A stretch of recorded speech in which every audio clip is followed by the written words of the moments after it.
दोस्तों, क्या सच में स्मृति सिन्हा पवन सिंह को छोड़ दी हैं?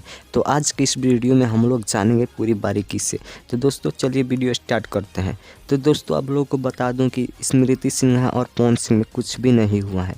एक बकचोद यूट्यूबर है जो कि बहुत ही बेकार यूट्यूबर है, वो ही फैला रहे हैं ये सब वो इसलिए फैला रहा है क्योंकि स्मृति सिन्हा इन दिनों सैड स्टोरी डाल रही है अपने इंस्टाग्राम पे, जो कि रील बना रही है और स्टोरी भी डाल रही है सैड।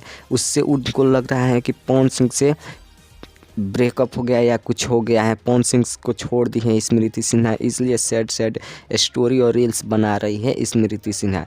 तो ऐसा कोई बात नहीं है क्योंकि पवन सिंह तो पावर स्टार हैं, जब भी आते हैं तो मूड में आते हैं।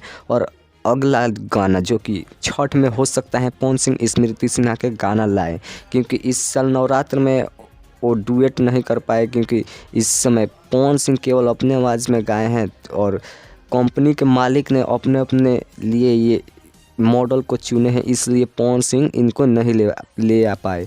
इसलिए मैं आप लोगों को बता दूं, छठ में हो सकता है तो पवन सिंह के साथ स्मृति सिन्हा का जोड़ी फिर से आने वाली है। तो आप लोग इंतज़ार करिए, और कोई भी नहीं किसी को छोड़ा है, ये सब झूठा न्यूज़ है, इस पर ध्यान मत दीजिए। और पवन सिंह के सच्चे फैंस है तो मेरे चैनल को सब्सक्राइब करके वीडियो को लाइक कर दीजिए। पवन सिंह का सच और सब जल्दी अपडेट पाने के लिए सच और गाना कब आएगा इसका अपडेट भी मैं अगले वीडियो में बता दूंगा। तब तक आप मेरे चैनल को सब्सक्राइब करके रखिए पवन सिंह फैंस।